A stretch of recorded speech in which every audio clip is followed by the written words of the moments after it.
Welcome to Inside Vietnam. I'm your host, and today's story is one that'll stay with you long after you finish watching. This is Declan O'Sullivan. He's 67 years old, from Cork, Ireland. Spent 40 years as an electrician for the ESB, that's the Electricity Supply Board, wiring office buildings across Ireland. Steady work, decent pension, careful with his money his whole life. The kind of man who did everything right, or so he thought. But at 67, recently retired, Declan found himself facing something no amount of careful planning had prepared him for. The kind of loneliness that makes you question every decision you've ever made. The kind that makes you vulnerable in ways you never imagined possible. Vietnam promised him a second chance, a fresh start, the life he never built back home. He met someone who made him feel things he hadn't felt in decades. Someone who needed him. And that feeling, that simple feeling of being needed, set everything in motion. What happened next changed everything.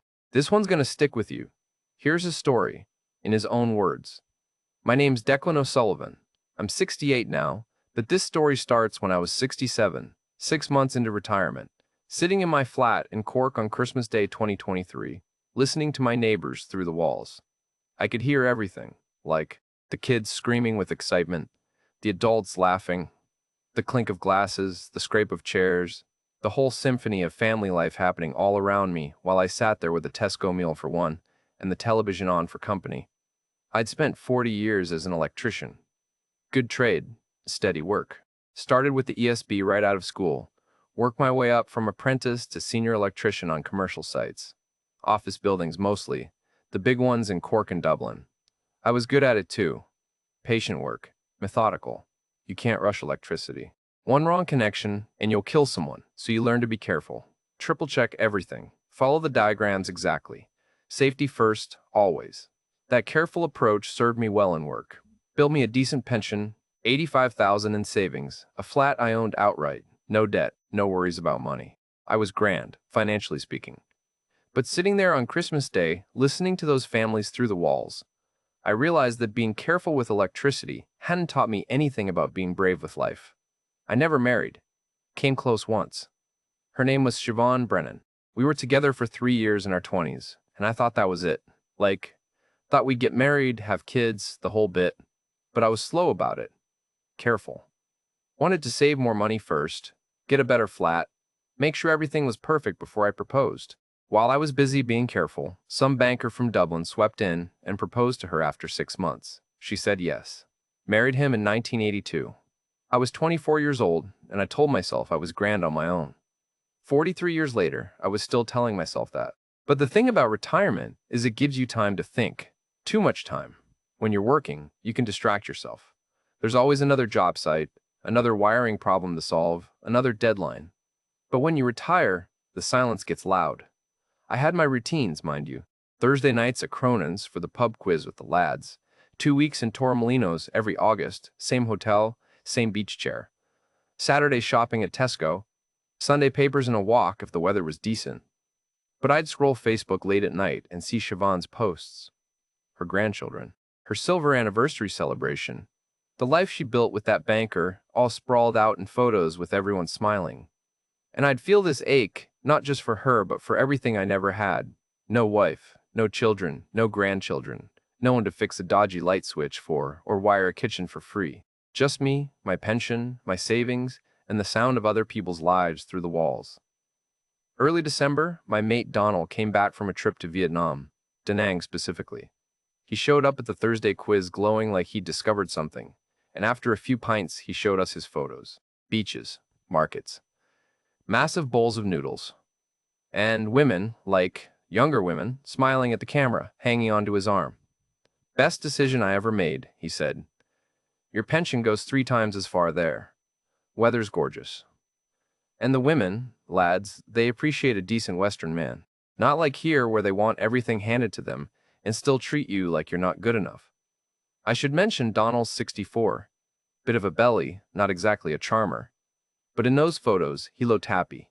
Looked needed. He told me about Da Nang. Coastal city, not as crazy as Hanoi or Saigon. Modern enough that you could get by with English, traditional enough that people still had values. You should go, Dec, he said. You've got the pension, you've got the savings. What are you saving it for? That question rattled around my head for days. What was I saving it for? I was 67. No wife, no kids, nobody to leave it to, except maybe my sister Maureen, and we weren't that close. I started watching YouTube videos late at night, expat channels, men my age, some older, living in Vietnam. They'd talk about the cost of living, how far your money goes, how warm the people are, how it's a place you can start over, rebuild, find companionship. Not the sleazy stuff you see about Thailand. Vietnam felt different somehow, more real, like redemption instead of escape. Spain felt tired. I'd been doing Torremolinos for 20 years. Same sunburned Brits, same overpriced lager, same emptiness when I flew home. Thailand felt seedy from what I'd heard, all the stories about bar girls and scams. But Vietnam, from those videos, felt like a place where maybe, just maybe, a careful man who'd spent his whole life doing everything right except living could finally build something. Not just maintain it, like I'd done with electricity all those years, but actually build something that mattered. By New Year's Eve, I'd made the decision. 6 months in Da Nang, 10,000 spending money, separate from my savings. Just to see, just to try. I didn't tell Maureen until after I'd booked the flight. She went quiet on the phone, in that way she does when she's worried but doesn't want to lecture me. Just be careful, Deck, she said. I'm always careful, I told her. And I was. I'd been careful my entire life. Careful with electricity. Careful with money. Careful with my heart after Siobhan. But here's what I didn't understand then. Sitting in my flat, packing my bag for Vietnam, being careful protects you from getting hurt. But it doesn't protect you from loneliness. And loneliness, when it gets deep enough, when it settles into your bones after 40 years, makes you capable of things you'd never imagine. I boarded that flight to Da Nang in January 2024. Nervous, but hopeful in a way I hadn't felt since I was young. Like maybe the last chapter of my life didn't have to be written yet. Like maybe there was still time to build something instead of just maintaining what I had. I had no idea what was waiting for me there, no idea at all. I landed in Da Nang on a Tuesday morning in January 2024, and the heat hit me like opening an oven door. Stepped off the plane into air so thick and warm it felt like breathing soup. Cork in January is gray drizzle and wind that cuts through your jacket. This was a different planet entirely. The airport was modern enough, but the second I walked outside to get a taxi, the noise started. Motorbikes everywhere. Thousands of them, it seemed like, all beeping and weaving and carrying entire families on the back. I stood there with my suitcase, sweating through my shirt, completely lost. I'd booked a modest apartment online. 1 bedroom, kitchen, balcony, near the Han River to pot 400 a month, which seemed mad cheap compared to Cork. The taxi driver spoke no English, just nodded when I showed him the address on my phone and drove like a lunatic through traffic that had no rules I could see. The apartment was fine, clean. Basic furniture, air conditioning that rattled but worked, view of the river if you leaned out the balcony a bit. The landlord was a young Vietnamese lad who spoke decent English, showed me how everything worked, took my cash for the first month, and left. I sat on the bed in the air conditioning and thought, right, what now? First 2 days were rough, I'll be honest. I'm good with wiring diagrams, not foreign cities. I'd walk out in the morning with good intentions, get overwhelmed by the heat and the motorbikes and the language, and retreat back to the apartment. I ate instant noodles from the little shop downstairs because I couldn't read the menus anywhere else. The shopkeeper would smile and point at things, and I'd nod and hand over money, not knowing if I was being charged fairly or not. I felt like an idiot. 67 years old, traveled to Vietnam to start a new life, and I couldn't even order a proper meal. Day 3, I decided to be brave. There was a place near the river I'd walked past twice. People eating these big bowls of noodle soup at plastic tables on the footpath. Pho, I'd learned from the YouTube videos. I sat down, and immediately a woman came over with a menu in Vietnamese. I stared at it like it might suddenly translate itself. You need help? A voice beside me. Female, Vietnamese accent but clear English. I looked up. Woman about my age, maybe a bit younger. 42, I'd learn later. Not young and flashy like some of the women I'd seen hanging around the tourist areas. She had crow's feet around her eyes, tired smile, hair pulled back practical. She was wearing a cafe uniform, holding a tray. I'm desperate for help, I said, and she laughed. First time Vietnam? She asked. First time anywhere, really. Except Spain. And Ireland, obviously. She sat down across from me without asking, set her tray down. I work there, she said, pointing to the cafe next door. On break now. You want febe? Beef noodle soup. Very good here. Grand, yes, that sounds lovely. She called something to the woman with the menu, rapid Vietnamese I couldn't follow. Then she turned back to me, touched my arm lightly. You stay in Da Nang? That touch. Jesus. Nothing inappropriate, just her hand on my forearm for a second. But something dormant stirred in my chest. When was the last time a woman touched me? Years. Decades, maybe. I'm here for 6 months, I said. Retired. From Ireland. Just wanted to see somewhere different. Ireland, she repeated, smiling. I never meet Irish before. I am Lynn. Declan, pleased to meet you. The fee arrived. Huge bowl, steam rising, smelling incredible. Lynn showed me how to add the herbs and lime, how to use the chopsticks, laughing when I made a mess of it. We talked for 2 hours. She told me she was divorced, had a daughter studying at university in Hanoi, worked at the cafe 6 days a week, had lived in Da Nang her whole life. I told her about Cork, about being an electrician, about retirement. She listened like my stories actually mattered, asked questions, wanted to know what Ireland was like, if it really rained all the time, if people really drank that much Guinness. When her break was over, she stood up. You come back tomorrow? She asked. I will, yeah. I show you better pho place. This one okay, but I know better. I came back the next day. And the day after that. And the day after that. By the end of the first week, Lynn was showing me Da Nang. The real Da Nang, not the tourist bits. We'd walk through markets where she'd explain what everything was, teach me basic Vietnamese words I'd immediately forget. She'd take me to temples and beaches where actual Vietnamese people went, not the spots full of Russians and Koreans with their cameras. Her cafe colleagues started recognizing me, smiling when I came in. Lynn would call me on days she wasn't working, just to talk. Ask how my day was, tell me about hers. She'd mention things casually, bits of her life. Her daughter Mai was studying business in Hanoi, expensive but worth it. Her mother was getting older, needed medication, sometimes they couldn't quite afford. The cafe was struggling since tourism dropped off, but never asking. Just talking, like friends do.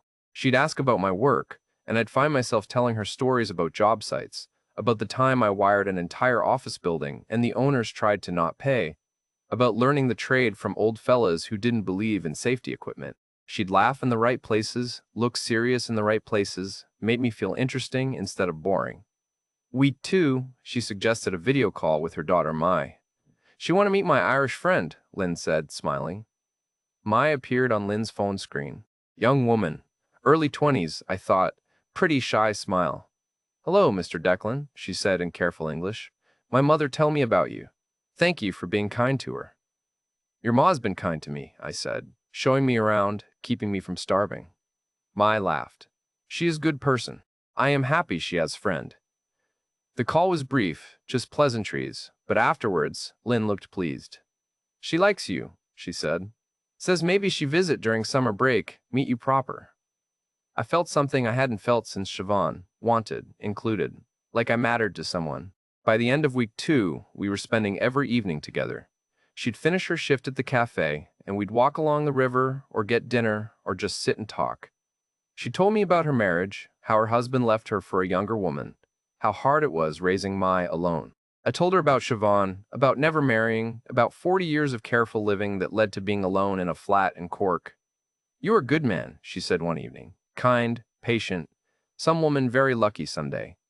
I'm 67, I said. That ship sailed, I think. She looked at me seriously. In Vietnam, we say age is just number. Heart is what matters. The first time she kissed me, we were standing outside my apartment building. Quick kiss, good night, nothing dramatic, but my heart hammered like I was 20 again.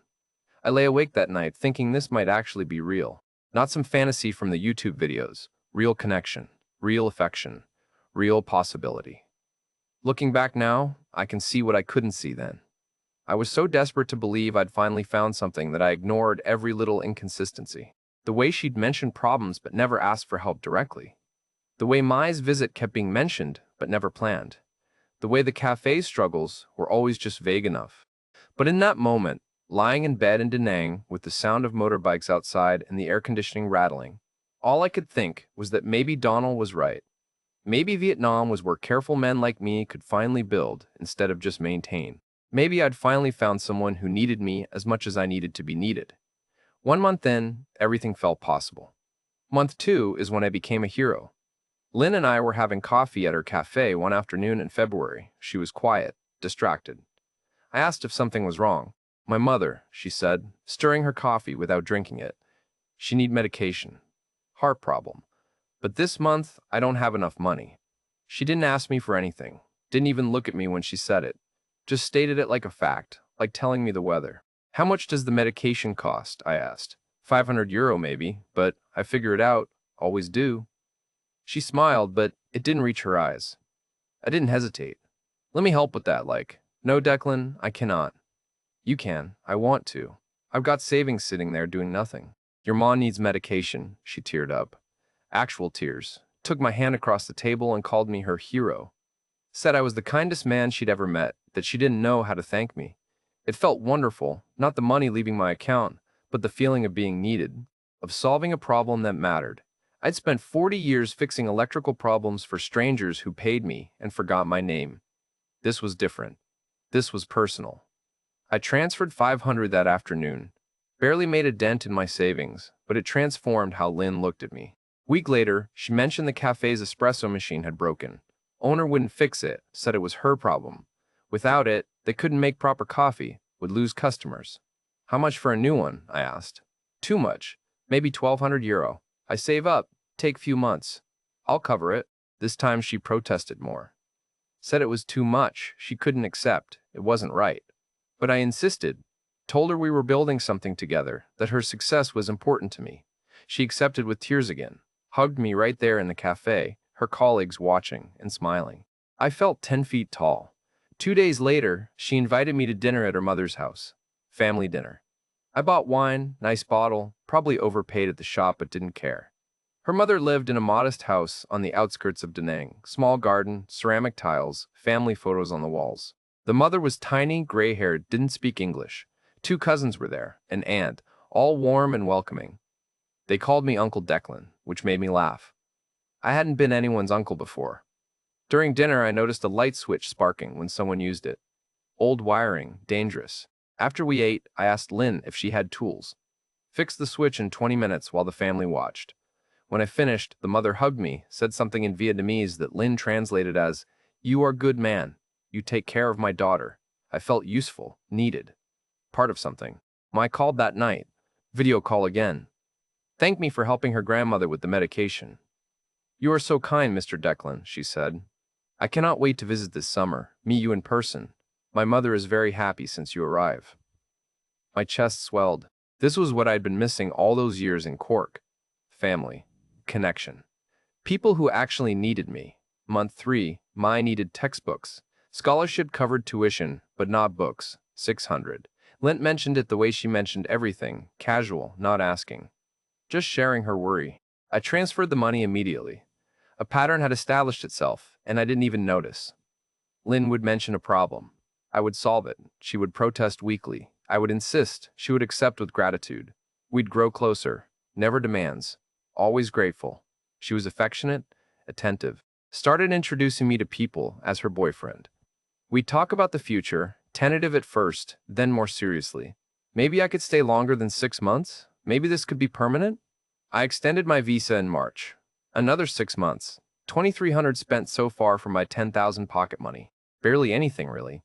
The medication, the espresso machine, the textbooks. These were investments in our future. In Lynn's stability. In the family I was becoming part of, one wasn't being scammed like those stories you see online.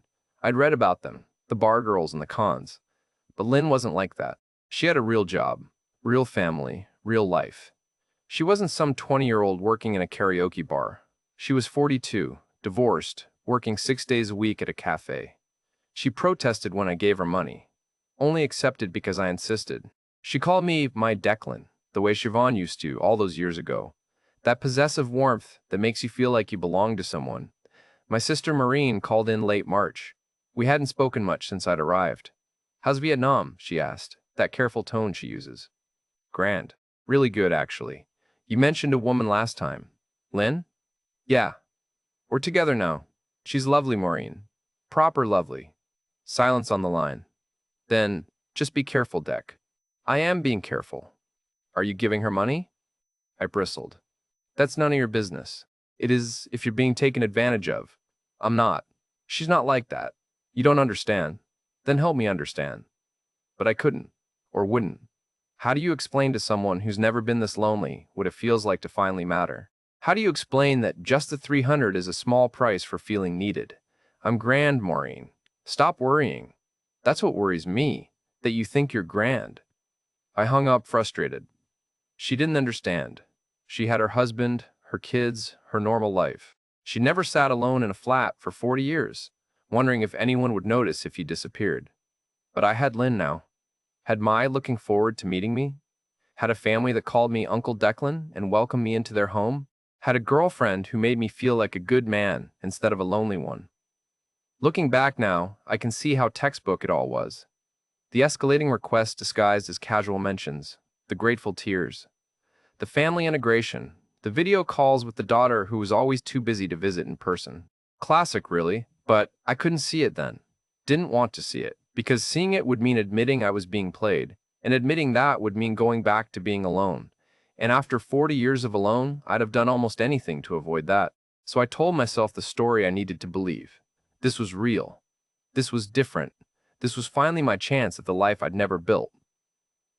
Month 4 was when the stakes got serious. April came with crisis.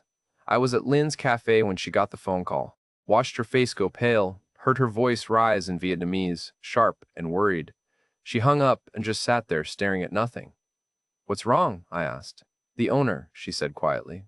"He wants to sell the cafe. Give me 2 weeks to buy or I lose my job." My stomach dropped. The cafe was her livelihood, her independence, everything. "How much does he want?" €8,000. She looked at me with wet eyes. "I cannot afford. I have maybe 500, save. After 2 weeks, I have nothing. No job, no money. I don't know what I do." This was the first time I'd seen her really cry. Not tears of gratitude, but actual despair. She put her head in her hands, and her shoulders shook. I didn't think, didn't hesitate. "I'll give you the money." She looked up. "Declan, no. It's too much. I cannot. You can. We'll buy it together. You'll own the business. We'll run it as a team. It's an investment in our future, like. €8,000 is what I want to do. You're not losing your cafe. Not while I can help." I went to my apartment that afternoon and transferred $8,000 from my Cork savings account. First time I'd touched the principal, not just the pocket money I'd brought. My balance dropped from $85,000 to $77,000. But it felt right. This was what money was for, wasn't it? Building a life. Building a future. We'd own the cafe together. I could help run it, handle the electrical work, the maintenance. We'd be partners. Lynn was overwhelmed when I showed her the transfer confirmation.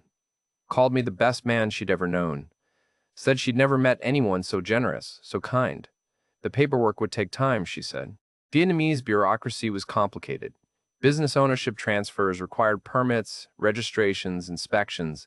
Could take months. I Googled it that night. She was right.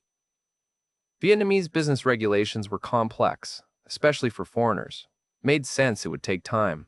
I wasn't worried. May brought another crisis. Lynn came to my apartment crying. My scholarship had fallen through. Some administrative error, funds redirected. She needed $3,500 immediately, or she'd have to drop out of university. One semester left, Lynn sobbed. One semester, and she graduate. But without money, she cannot finish. Everything we work for, gone. I saw Mai's face on those video calls. Bright, grateful, calling me like a father. I couldn't let her drop out, not when I could help. I wired $3,500 the same day. Mai called that evening. Video call, tearful. "Mr. 7, Declan, I don't know how to thank you. You are like the father I never have.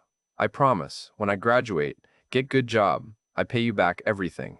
You save my future." My chest swelled so much it hurt. This was what being a father felt like. Being needed, being important, being the reason someone succeeded. Same month, late May, Lynn's brother had a motorbike accident. "Common here," she said. "Motorbikes everywhere. Accidents constant." He needed surgery. Medical bills were $2,200. The family couldn't afford it. I'd met the brother once, briefly, at a family dinner. Quiet man, friendly enough, barely spoke English. Now he was in hospital, bandaged, grateful when I visited. Shook my hand weakly and said something in Vietnamese that Lin translated as, "Thank you for saving my life." I covered the medical bills, 2,200 more. Total spent now, 16,000 from my savings. 69,000 left. But June, month 6, was when everything changed. Lin and I were walking along the beach south of Da Nang. Warm evening, sunset, making the water orange. She'd been quiet all day. "What if we get married?" she said suddenly. I stopped walking. "Marry? My family, they are traditional. They worry about us living together, not marry, my mother especially. She say if we have real future, we need stability. Our own home, not rent. Then they accept you proper, we can marry, have real family." My heart was hammering. Marriage, a wife, family. Everything I'd never had with Siobhan. Everything I'd spent 40 years regretting. "You want to marry me?" I asked. She looked at me seriously. "I love you, Declan. You are a good man, best man I know. But family is important in Vietnam. We need show we are serious. We need own home together." The next week, she showed me land outside Da Nang. 20 minutes by motorbike, rural area, quiet. Small plot, room for a modest house. The seller wanted 45,000 for everything. Land and basic house construction. "It have to be in my name," she said carefully. "Foreigner cannot own property in Vietnam. Is law. But is our house. Our future." I'd Googled this before, multiple times. It was absolutely true. Foreigners couldn't own land in Vietnam. Had to be in a Vietnamese national's name, standard practice. Plus maybe 12,000 more, she continued. For furnishing, make it nice. And wedding preparation, traditional ceremony, family expect this. 57,000 total. Most of my remaining savings. I sat in my apartment that night staring at my bank balance, 69,000 left of my original 85,000. If I did this, I'd have 12,000 remaining, plus my pension. But this was marriage. This was building a life. This was everything I came to Vietnam for. I transferred 57,000 over 2 weeks. Smaller amounts to avoid triggering bank alerts. 25,000, then 120,000, then 120,000, then 120,000. My Cork savings account balance, my original 85,000, gone in 6 months. But I'd have a house, a wife, a family. Maya would graduate and visit. Lynn's mother would welcome me properly. I'd be Uncle Declan forever, part of something real. The house construction started in July. I did electrical work myself, ran the wiring properly, installed fixtures, felt proud, this was mine. Ours, built with my own hands.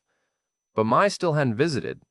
She'd promised in February, then March, then April.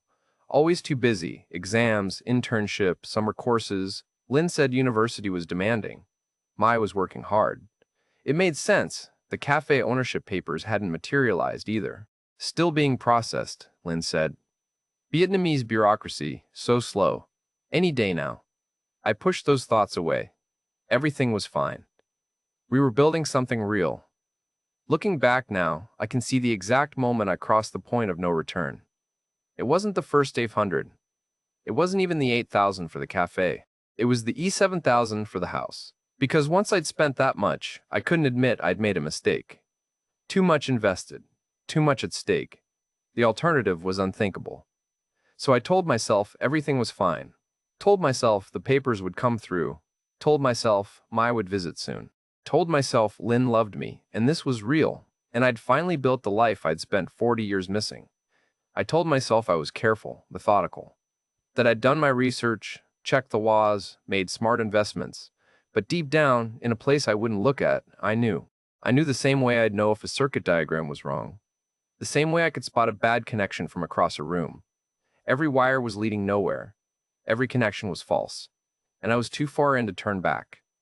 We moved into the house in July, modest place, but it was ours. 2 bedrooms, small kitchen, bathroom that worked most of the time.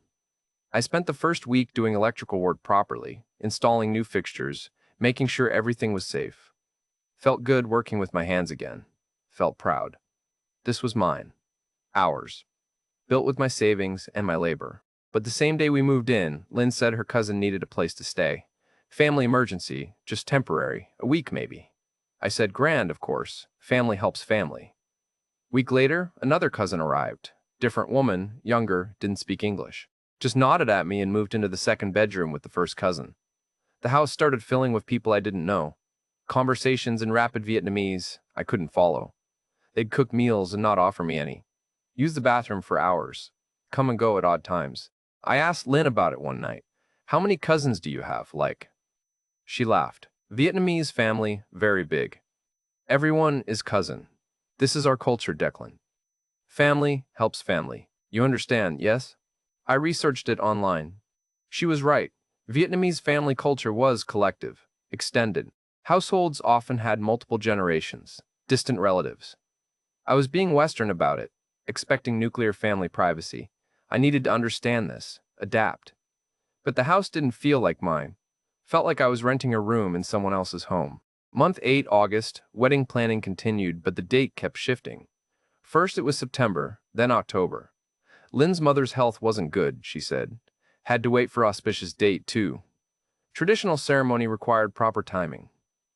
When can I meet your mother again? I asked. Haven't seen her since June. She very sick now. In hospital sometimes. When she better, you meet her proper. Mai still hadn't visited. It was summer break. She should have been free. I mentioned it to Lynn. Mai traveling with university friends, she said. Rare opportunity. She works so hard, deserve holiday. She visits soon, I promise. Made sense. University students travel in summer. That's normal. But 9 months in Da Nang and I'd never met Mai in person. Just those brief video calls. Late August, Lynn came to me excited. Opportunity to expand the cafe, she said. Second location in tourist area near the beach. Owner was selling cheap, 88,000. But decision needed fast. She showed me a business plan. Handwritten, mostly in Vietnamese, but the numbers looked good. 2 cafes meant double income, security for our future. I had 7,000 left of my original savings. I wired 8,000, dipping into my pension money now. Total spent 78,000 of my original 85,000. 7,000 remaining in savings. My pension covered basic living, 1,800 a month, but the cushion was nearly gone. Still no cafe ownership papers from the first purchase. Still being processed. Month 9, September, Lynn started disappearing. 3 days, 4 days, sometimes 5. Family emergencies in the countryside, she'd say. Mother in hospital, needed her. Uncle had debts, required attention. Always something. I come with you, I'd offer.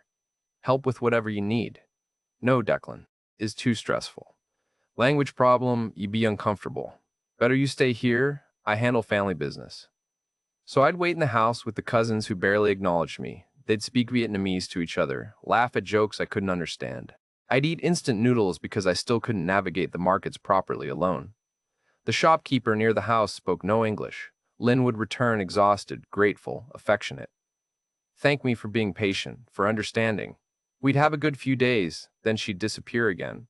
I told myself she was protecting me, shielding me from family drama, being considerate. Month 10, October, more emergencies. Uncle's debt, 2,000-3,000. He owed money to dangerous people, Lynn said. Family had to pay or he'd be hurt. I transferred 2,000-3,000. Week later, mother needed surgery. Heart operation, 2,000, could die without it. I transferred my last 2,000 in savings. 83,000 of my original 85,000 gone. Running entirely on pension now. Nice one, 1,800 a month. Enough for basics, but no safety net. No cushion, not no 2 weeks in Spain anymore. My sister Maureen called mid-October. I hadn't spoken to her since our argument in March. Dec, I saw your Facebook photos, she said. Different tone now, worried but careful. The house looks lovely. It is, yeah, we're very happy. How much money have you given her? I bristled. Maureen, please, Dec, just tell me, how much? That's my business. It's my business when my brother's being taken advantage of. How much? I'm not being taken advantage of. We're building a life together. Have you met her daughter yet? In person? Silence. Dec, have you met Mai? She's busy with university. She'll visit when she can. It's been 10 months. Do you have the cafe ownership papers? Vietnamese bureaucracy is slow. It takes time. Does it take 10 months? Deck, please. I'm worried about you. This doesn't sound right. You don't understand. You've never been alone like I was. You don't know what it's like. Then come home, and we'll figure this out. I'm not coming home. This is my home now, with Lynn, with my family. Your family is here, Deck. I'm your family. I have to go. Deck, wait, I hung up. Sat in the house that evening, surrounded by Lynn's cousins chattering in Vietnamese, and felt a weight in my chest. The house didn't feel like mine. The cafe paperwork never came. Mine never visited. The wedding date kept moving. Lynn disappeared more than she was present. My savings were gone. 83,000 spent in 10 months. Looking back now, I can see I was living in two realities. The reality I could see strangers in my house, empty promises, disappearing girlfriend, vanishing money. And the reality I needed to believe, building a future, part of a family, loved and needed. The cognitive dissonance was crushing. But admitting the truth meant admitting I'd been played. Meant admitting I'd given 83,000 to a woman who was using me. Meant going back to Cork with nothing. Having to face Maureen's pity. The lads at the quiz knowing I'd been scammed. Meant being alone again. So I told myself Maureen didn't understand Vietnamese culture. Told myself family obligations were different here. Told myself the paperwork would come through. Told myself my would visit. Told myself Lynn loved me. I told myself I was being patient, understanding, supportive. But when I lay in bed at night, in the house I'd bought but didn't own, listening to strangers talk in the other room, I'd think about circuit diagrams. About how I could trace a faulty connection in seconds. About how I'd spent 40 years spotting problems before they became dangerous. And I'd know. Deep down, in a place I wouldn't look directly at, I'd know. Every wire leading nowhere. Every connection false. Every warning sign ignored. 983,000 gone, and I was still pretending everything was fine. Because the alternative was unthinkable. I didn't know Maureen had taken action until it was too late. Month 11, November. Lynn had been gone for 5 days. Another family emergency in the countryside. The cousins in the house ignored me completely now. I'd stopped trying to talk to them. I lived on instant noodles and my pension, number 1,800 a month, that disappeared faster than it should. The house was cold at night.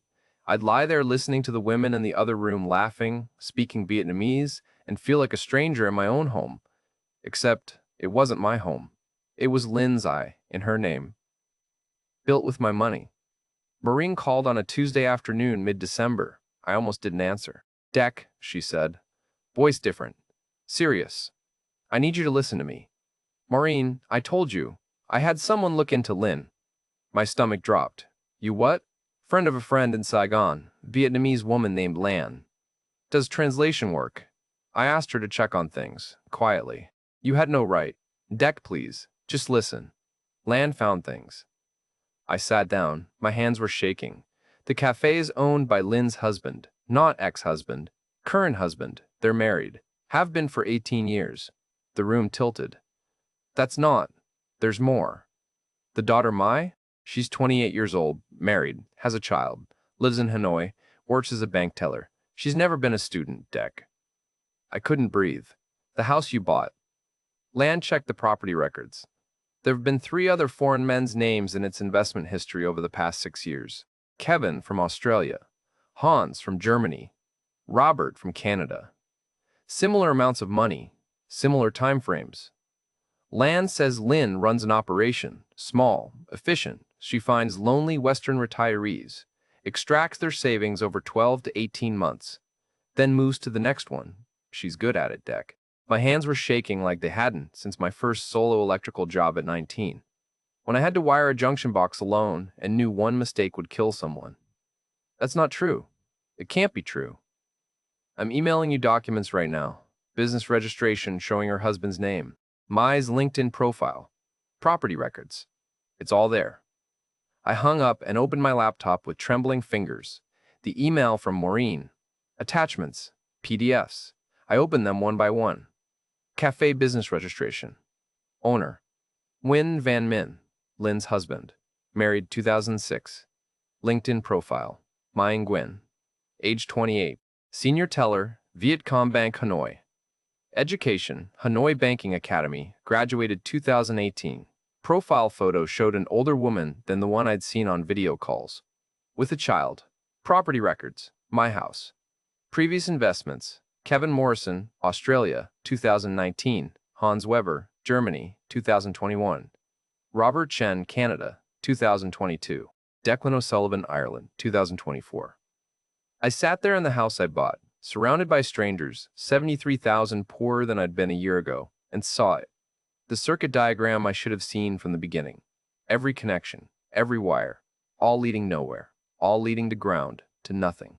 The mother who needed medication. Dead, probably, or never existed. The cafe that needed saving, already owned by her husband Mai's tuition emergency. A bank teller doing video calls for 50 each, pretending to be a student. The brother's motorbike accident. Maybe real, maybe not. Didn't matter. The house. Mine. Except not mine at all. The fourth Western man to pour his life savings into Lynn's property.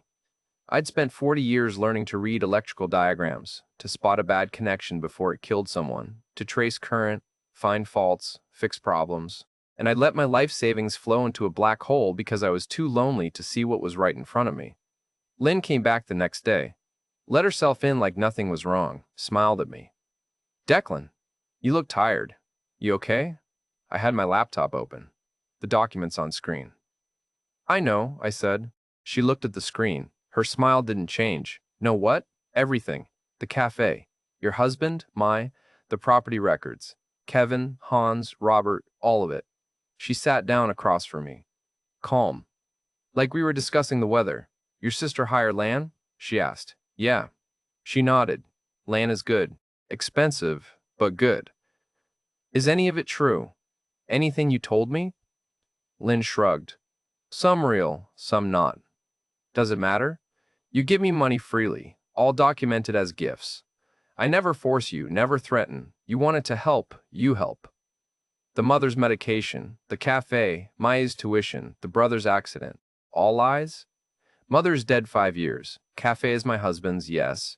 Mai's my daughter, but she's grown, married, has child. She do video call for me, I pay her. Brother accident was real, but you meet different man at hospital, my cousin's husband. The cousins here? Not cousins. Other women. Same business. We share house between targets. Targets. That's what I was. A target. Did you ever? My voice cracked. Was any of it real? The dinners? The conversations? The affection? She looked at me almost kindly. Was it real to you? What? If it was real to you, then it was real. You feel needed? You feel important? You feel love? Then you have those things. I give you that. I gave you 73,000 euro. And I give you 1 year feeling like good man. Like important man. Like loved man. Fair trade, I think. I stared at her. This woman I'd thought I loved. This woman I'd thought needed me. You're old, Declan, she said calmly. Lonely. You come to Vietnam looking for what? Love? Family? Purpose? I give you that. For 12 months, you have everything you want. Worth 73,000 euro? You decide. I want my money back. She laughed. Not cruel, just factual. No police case. All gifts. All documented. You give freely. My lawyer check everything. You have no legal case. Lan tell you this already, yes? She stood up. You can stay until end of month. Lease finished then. After that, I need house for next person. There's a next person? Always next person. Lonely Western men, they keep coming. Vietnam, very popular now. She walked to the door, then stopped, turned back. I am not bad person, Declan. I have job. I work hard. But job pay little. Western man's pension is more than I make in 1 year. Why should I work 30 years when I can help one man feel important for 12 months? He get what he want. I get what I need. Everyone happy. I'm not happy. No. But you were. For 12 months, you were. That is something, yes? She left. I sat alone in the house full of strangers, not cousins, not family, women running the same operation, using the same house, between targets. I was a target, for 12 months. 73,000 euro. I checked my bank account, pension plus remaining savings. 12,000. Enough to fly home. Enough to live on pension. But no cushion. No safety net. No 2 weeks in Spain. No security. 40 years of careful work, of building wire by wire, of following safety protocols, of triple checking connections, of making sure electricity flowed where it should and didn't kill anyone. 1 year of loneliness, of wanting to be needed so badly, I ignored every warning sign. And it was all gone. I packed my bags that night. The women in the other room didn't say goodbye, didn't even look at me when I left. I flew home to Cork 3 days later, 12 months after I'd arrived in Vietnam. €73,000 poorer, infinitely stupider. The flight was the longest of my life. The flat in Cork looked exactly the same when I got back. Same furniture, same view of the street, same neighbors through the walls. But it felt different, smaller somehow. The silence I'd fled was back, but now it was furnished with shame. I live on my ESB pension now, $2,800 a month. Enough for basics. Rent, food, electric, but the cushion is gone. The comfort is gone. The 2 weeks in Spain every August gone. The safety net I built wire by wire over 40 years gone. Wire by wire, I built security. In 12 months, I let it flow into darkness. Maureen visits once a week. Obligation mostly. She brings groceries sometimes, doesn't say much. The disappointment in her eyes is worse than anger would be. She warned me. I didn't listen. Now we sit in my flat drinking tea in silence. And all the words we're not saying hang between us like live wires. The lads at Cronin's Thursday quiz know. One of them saw my Facebook post before I deleted everything. They don't ask about Vietnam. Don't mock me. Handle me gently, like I'm broken. Which is somehow worse than mockery. They're careful around me now. Change the subject when someone mentions traveling. I'm the cautionary tale they'll tell their mates over pints. Did you hear about Declan O'Sullivan, electrician for 40 years? Lost it all to some woman in Vietnam. I see Donald occasionally. The mate who first showed me those photos from Da Nang, who planted the idea. We nod at each other across the pub. Never speak. That friendship is ash. I don't blame him exactly, but I can't look at him without remembering. I think about Siobhan sometimes. Wonder if I finally understand why she chose that banker over me in 1982. The banker knew how to build a life, not just maintain one. Knew when to take risks, when to be brave. I spent 40 years being careful with electricity, keeping everything safe, following protocols. And I learned nothing about being brave with life. Nothing about distinguishing real connection from a business transaction. The difference between maintenance and creation, between safety and risk, between loneliness and connection, I still don't fully understand it. But I understand this. Loneliness makes you stupid. Makes you ignore warning signs you'd spot in a circuit diagram in seconds. Makes you see what you want to see instead of what's actually there. I thought I was buying love. But really, I was renting the feeling of being needed. And that's different, so it is. Love is reciprocal. Partnership. Building something together. What I had was transactional. I paid in euros, she paid in attention. When my account emptied, the transaction ended. Fair trade, she said. Maybe it was.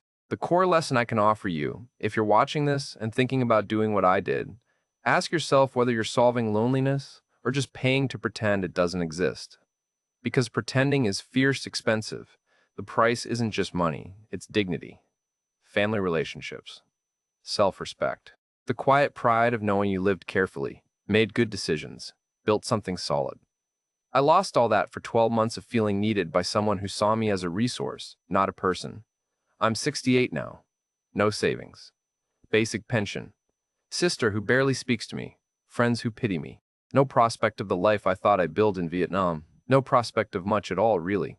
But I have clarity. 40 years of electrical work taught me how to see systems, trace problems to their source, find the fault before it causes damage. I just never applied that thinking to my own life. Never looked at my own circuit diagram to see where everything was flowing. Now I do. Too late, but I do. Some men survive this kind of thing and rebuild. Some don't. I'm somewhere in between. Surviving, but not rebuilt. Existing, but not living. The same flat, the same routine, but everything smaller now. Everything diminished. I tell this story so maybe someone else doesn't have to live it. If one lonely man out there hears this and pauses before wiring his life savings to a stranger who makes him feel important, maybe my 73,000 bought something useful after all. Not for me, but for someone else. That's the best I can hope for now, so it is. That's all I've got left to hope for. The flight home was the longest of my life. But every day since has been longer. Declan's story isn't unique, but it's stark. And that's why we're sharing it here on Inside Vietnam. These stories share patterns: lonely men, younger women, escalating financial requests, rationalized red flags, devastating endings. The mechanics repeat themselves across countries, across cultures, across continents. But Vietnam isn't the villain here. Loneliness is. The specific mechanics of romance scams are well documented. There are government advisories, embassy warnings, online forums full of cautionary tales. But the emotional mechanics, the deep human need for connection that overrides every rational defense, those are what make these stories repeat generation after generation. Declan spent 40 years as a skilled tradesman. He could read complex electrical diagrams, spot faulty connections, prevent disasters. But loneliness made him blind to a pattern that, in hindsight, he could trace as clearly as any wiring schematic. If you're considering a similar path, we encourage you to talk to someone you trust. Get local verification of any claims. Understand property laws in the country you're visiting. Really understand them, not just Google them to confirm what you want to believe. Protect your assets, set limits, stay skeptical. But most importantly, ask yourself whether you're building genuine connection or buying temporary relief from loneliness. Because Declan's story teaches us that the difference matters more than any amount of money. Real connection takes time. It doesn't require constant financial intervention. It doesn't keep you at arm's length from the realities of someone's life. It doesn't promise everything while delivering nothing. If someone in your life is worried about you, listen to them. Maureen tried to warn Declan. He didn't listen. That's a choice he'll live with for the rest of his life. Thanks for watching Inside Vietnam. If this story resonated with you, or if you know someone who needs to hear it, please share it. Subscribe for more stories from the people who've lived them. Stay safe out there, stay smart, and remember the best investments are the ones that invest back in you.